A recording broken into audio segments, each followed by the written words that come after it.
My name is Brett Masters. I am the lead pastor of the Dream Center, Lake Elsinore, and we've been serving the community of Lake Elsinore as a church without walls, so to speak, since 2014.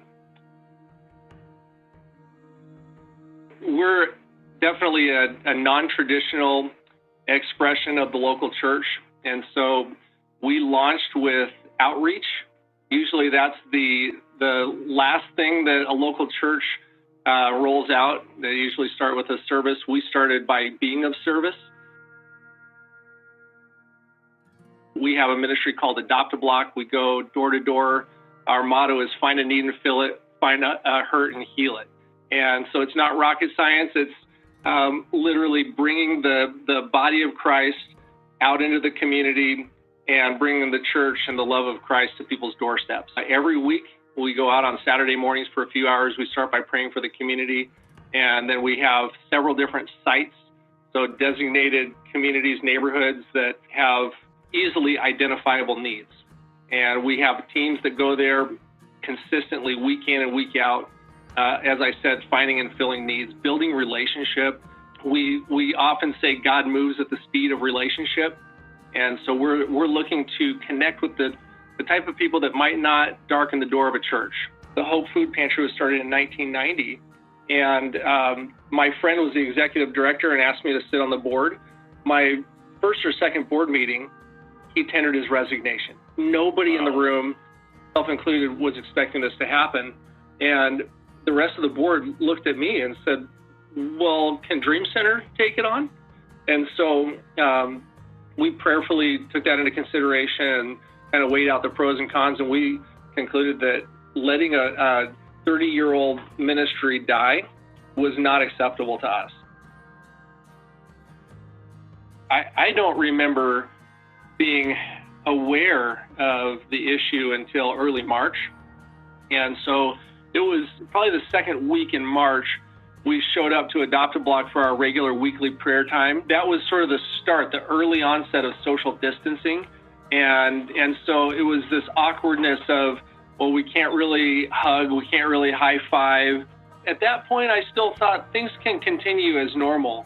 But it was within a week that the governor basically had the announcement of the stay-at-home order, and we realized we had to really lurch into gear to figure out what we were going to do. But Adopt a Block, for the most part, had to be put on hold. And what we did in place of Adopt a Block is we set up a hotline so that people in the community who are struggling could call in, and whether it be an emotional need or a physical need or a spiritual need, they had a place where they could be connected relationally. You know, things like that are still able to happen in the midst of this time where we can't do our regular outreach.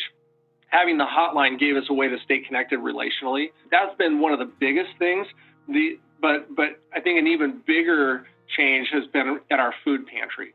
We would typically serve somewhere between 1,100 and 1,500 people in a given month. We have seen that need spike incredibly. A busy day in the past would be around 60 people coming through the food pantry. We've now had closer to 150 people on our service days. The food pantry now is seeing about 2,000 people or more a month. And the early challenge was to our faith. How are we going to serve all of these people? Because food drives can't happen. A lot of our other resources were drying up. There's increased demand on the food bank Feeding America. And so we were afraid that we were going to run out of food. And I'm really proud to say God has provided in a big way. And so we see the food pantry as an extension of the church. As a place for us to love people and meet needs and share the love of Jesus. And we are in a position where we're seen as an essential business, and we're able, to continue doing that. The COVID-19 lockdown has definitely challenged how we do church, and I think that that's probably good.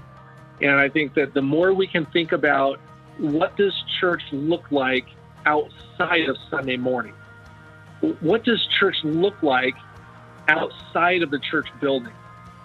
What does church look like where everybody has a vital role, an dispensable role? Those are big questions that I think we need to be asking as a whole, as the body of Christ. The aha moment for me in this COVID lockdown craziness, where we've lost control. We really don't have control. I think the appearance of control that we had, we realized we never had it in the first place. But for me, the aha moment is that there's nothing that can stop the church from reaching the lost, from caring for the needs of the hurting in our communities. There's nothing that can stop the body of Christ from transforming our world. There's nothing.